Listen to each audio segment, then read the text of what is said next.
Now, Dr. Banner, let's start with the latest in the air.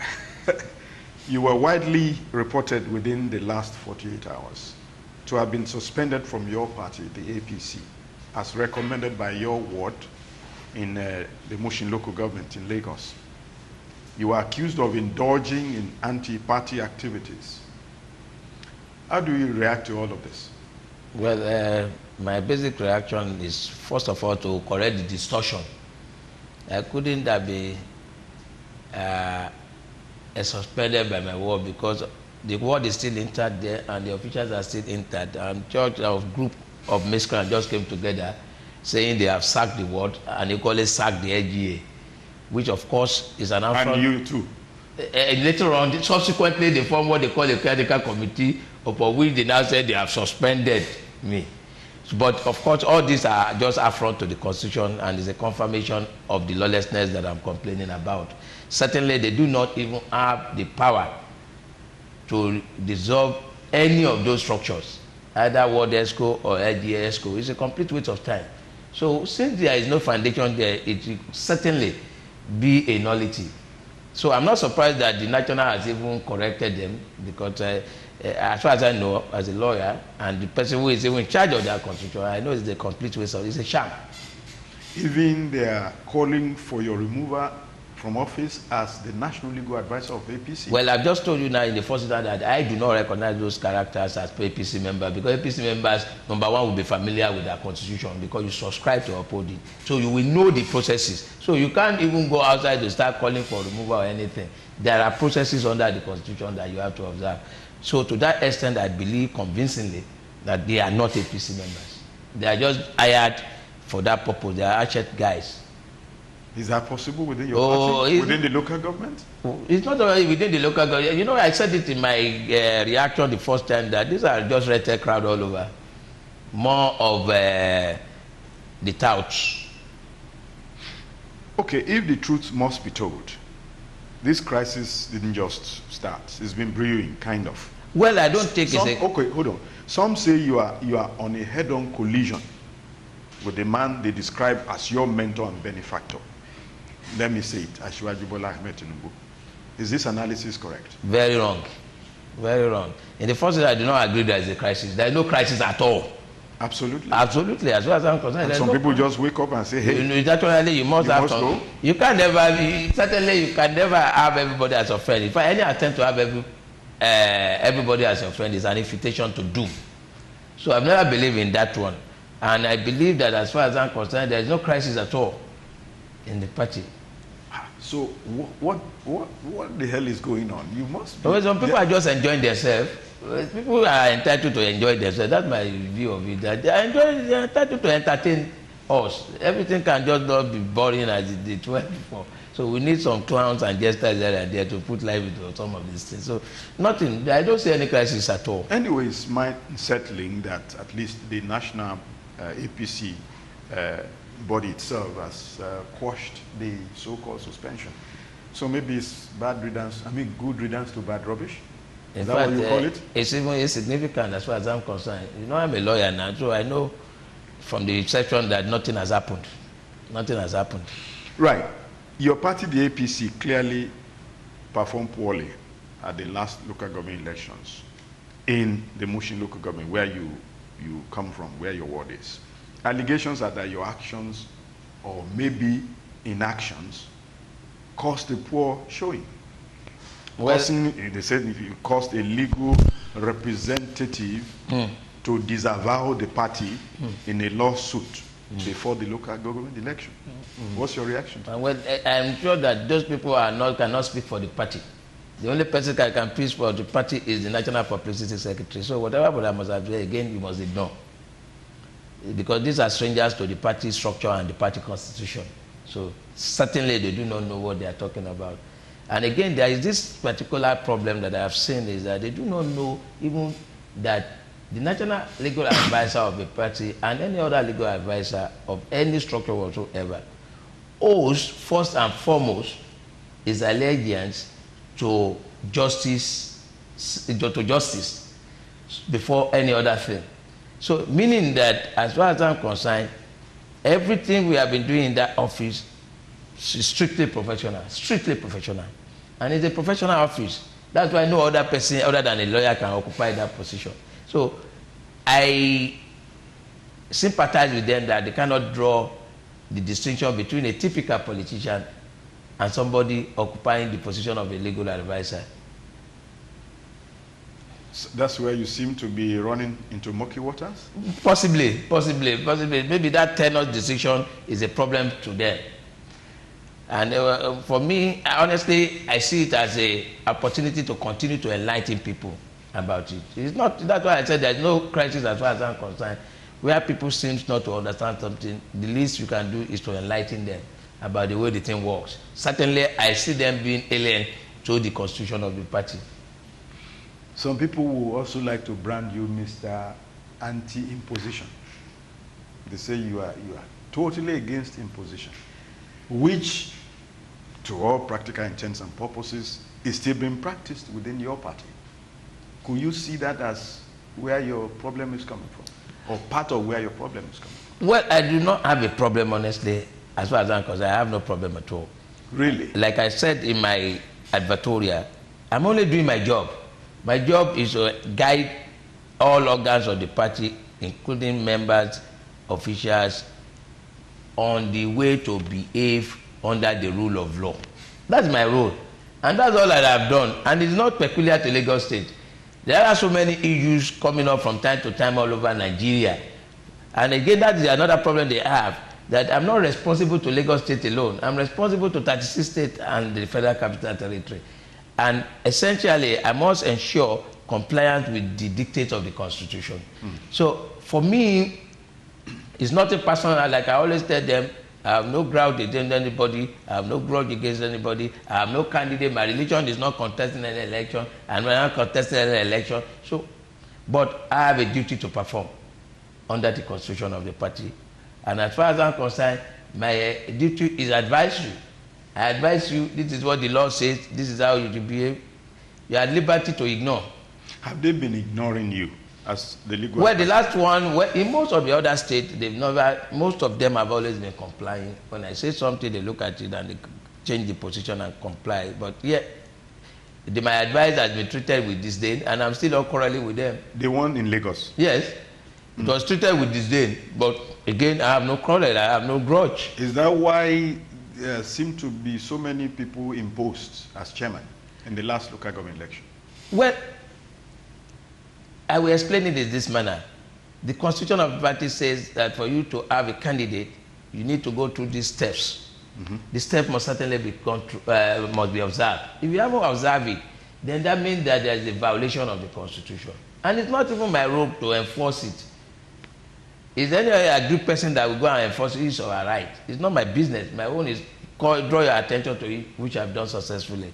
How they now come, for example, somebody will tell me and say, you know what, but it's a consensus. I say, yes, consensus is allowed, but provided there is no single dissent.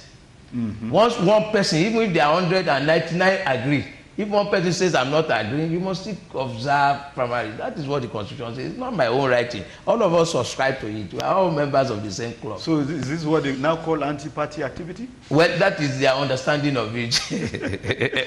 Well, they are allowed. You know, people have liberty. Am I asking too much questions? This matter. They have liberty to take their position. Okay, the people that, you know, got elected recently, are you expecting all will be quiet? Well, how are you preparing for the backlash? Well, legally, legally, I have no problem. If there is any issue that they need to draw to my attention, then I will deal with it. But like I said to you, I'm not an enforcement agent. I'm a compliance officer. My own is to tell you this is what I want to do. And I think that where the crisis supposedly is supposed to be emanating from is where, for example, you now ask somebody to go and lie. And the person says, sorry, I'm not going to lie. I think I still have some measure of integrity. So I don't want to lie. I'm going to say that it is. That is possibly that's why we have the problem. But again, it's not for me to trigger any process. It's not for me at all. Maybe that's what they're even accusing you of. Well, they are by your pronouncement, by your stand, yeah, they are you are kind of triggering. Yeah, they are entitled to accuse me. You see, like I said, it's a free word. It's a very free word. You can always hold your own position. I have positions on things too. You are entitled to hold your position. That is it. What would be the implication of this, yes, impositions here and there? What would be the implication for the party? Well, from my own perspective, my idea has always been that we should allow as much as possible level playing ground so that we can use that opportunity to bring in more and more people into the party. And make it stronger. Yes, and make it stronger. That's my view. Because, like I used to tell a lot of people, and if, for example, you have to know binary, you have to know those person, you have to know that political shifting before you can get anything in the party, people will not be attracted towards the party. But if they know that they can come in, mobilize people, and get whatever they desire, there is that possibility of more and more people coming in to strengthen the party. And that is the rationale behind even the issue of all this primary, among others. Is this syndrome kind of widespread, so to say? Well, is it? Contemporarily, I don't think so. I don't think so. Right now, the largest... But maybe in the past? In the past, it was. Mm-hmm. It was. In the past, it was very... For that way, it was more or less the order. But now, because of the Electoral Act, the Constitution, and the modern times. Modern time, and also the judicial interpretation of our statute, it has come to say to the it's now in the front burner that internal democracy must be respected now. The courts are enforcing it, the parties are enforcing it, the constitution of party, the statute, everybody more or less. But I take it that it will take some time for everybody to embrace it. It can't be magical. All right, let's move on to... Okay, I was going to ask the other one. Can the matter be resolved? Oh, that's why I said there is no crisis. Honestly, I still believe there is no crisis. I'm very convinced about that position, that there's no crisis. That's the way you want to look at it. You see, this is the way democracy develops and strengthens. There's no crisis. You see, such things like this happen. Next time we adjust our position, we correct our lapses here and there, and that's how you. But some people are not willing to correct their position. No, it's a matter of time. Against your legal advice. Well, it's a matter of time. Honestly, I believe that after some time, they will now see the wisdom in all of us upholding the tenet of the code. Like I said at a seminar 2 days ago, when some people were against the rule of law, I said, what option do you have to the rule of law? If you petition rule of law, is rule of man. And what does that translate to? Tyranny. So rule of law must at all times be respected. That is all. All right, let's move on to state matters now. The National Assembly swung into action this week, and they came up with a whole lot of constitutional reforms or amendments. What's your general overview on the processes and the outcome from both legislatures? Well, so far it's been a very commendable process. Somehow along the line, I happen to be working along with them on it, and I know that it's a unique process they've taken this time around. For example, apart from the initiatives, they've constantly been engaging even the various stages of House of Assembly along the line. So everybody more or less is being carried along in the process. So it's likely that this time around we are likely to achieve something tangible. All right. Which of the amendments caught your fancy most? I caught quite a whole lot of them. A lot of them, I think, for example, I'm an advocate of local government autonomy. Okay. I believe they must have their autonomy. I believe in local government so much that, look, if this country is to develop at a pace that we are all looking at or we desire, local government must be empowered to do some basic things at the grassroots level. People must feel them. So I believe they must have autonomy. Particularly, they have their own legislature also. They have their legislature, they have their executive, so which will allow them to function properly. And that is when we can now get the attraction. Look, sometimes ago I was in a country where I saw a former minister who became a local government chairman. And I asked that question, I said, why did you come from the federal after being? He said, look, I owe it a duty to my community to come and serve them and also be able to impact on them rather than staying at the national level. For us to get to that level in Nigeria, we need to give them autonomy so that people can come and do things that are unusual and positively in the favor of the people. You can see a whole professor, you can see even a multimillionaire saying, look, now is the time for me to go to my community and serve them. But where they do not have such autonomy, the thinking and the reasoning has always been, even if I have all these ideas, it will be impaired by the state. So I don't have the autonomy to implement my ideas and my thoughts. So it dies. So yes, so I believe that they must have their autonomy. Which of those constitutional rules do you think they left out glaringly? I mean, you are in that profession, so you must. Well, there are too many issues that a lot of issues that still need to be addressed. But the truth of the matter is that you can't do it in one swoop. That's the reality of it. They have to take it. But maybe there are some glaring ones that they really omitted, which they ought to attend to quickly. Well, maybe from my own perspective, right. I believe it's the composition of the Judicial Service Commission. Okay. That has to be revisited as a matter of urgency if we want to have the quality of judges that we all aspire to have. We must have a situation in our hand where most members of the Judicial Service Commission must be independently appointed. That one is a key issue, very, very key to the administration of justice. Now, on which particular aspects will you consider them to have goofed? Some say they ought not to have voted against devolving powers to the states. I agree. I agree on that one. They goofed on that? Well, I believe so. That, look, devolution of power must be continuous. I believe so. I agree with those who those views. Okay, what's particular view? What's the legal position as to where we go from here? Well, from here they go to the state.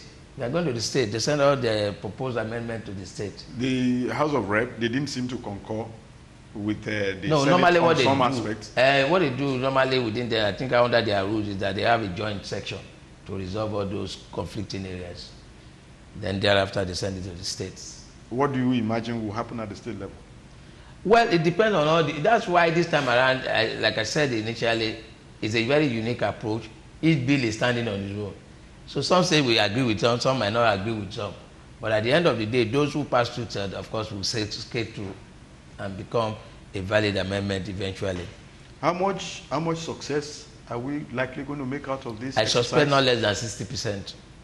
Because some people are saying, hey, these are a group of guys who sat there in Abuja and then trying to decide, for the rest of us. Where they are, a lot of us were not where they are, part of their in the first instance, they are even though they voted. They are the ambassadors. You put them there to represent you in the first instance. Secondly, they are not terminating it. They are still coming. Your senator is there. Your honorable member is there. They are coming to the State of Assembly. Your members are there too. So, and I'm sure that at the State House of Assembly, they're going to have a stakeholders or public hearing on most of these amendments. So, all those are opportunities for people to add their own input to it. All right. I'll be switching over to the bar and the bench where you truly belong. Maybe we'll take a breather at this point. We'll take a quick break and we'll be right back shortly. Now, please stay with us. APC politics, essentially. Now we're moving over to the bar and the bench itself, where he belongs. You became a senior advocate of Nigeria after 6 attempts. Right. Am I right? Very right. Why did you consider such a big deal, something some of your colleagues consider so inconsequential? Well, I'm sure that there's no lawyer that will consider it inconsequential because that picks your career. Was it Gani that was saying, let them eat their stuff? He got it. Why would he have said that in the first instance? You could, at times, will it be something wrong with it? The thing could be frustrating at times.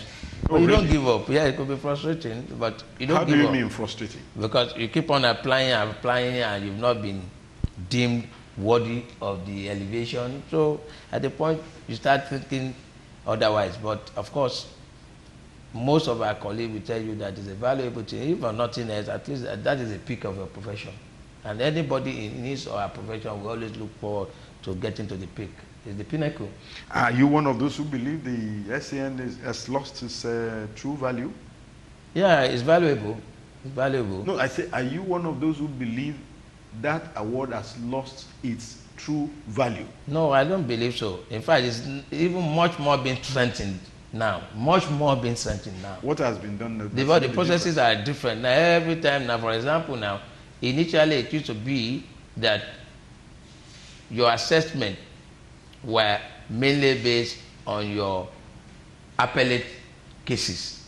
But now they've changed the system to the extent that they want actually to assess your advocacy at the lower court, where most trials normally will take place anyway.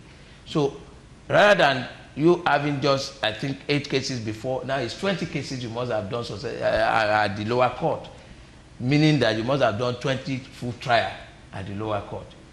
So I believe that, of course, is actually strengthening the elevation, the award, rather than even reducing its potency.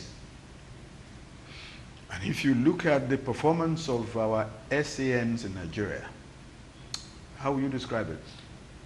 Well, so far so good. I'm sure you know that certainly I will grade them rightly. They've done well. They've done well.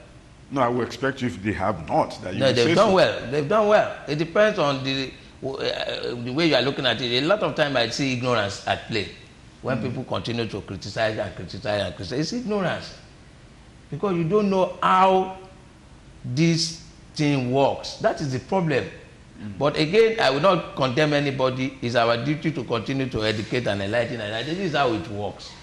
If, for example, a law says you must prove 5 elements for you to get a conviction in respect of a crime, and unfortunately the prosecution could only prove 3 or 4 of it, leaving out one of them. Of course, our system of adjudication says that it must be proved beyond reasonable doubt, meaning that those 5 elements you must prove. So if you fail in proving any of them, of course, there's no way that you can win such a case. And people now say, is that saying that I have been?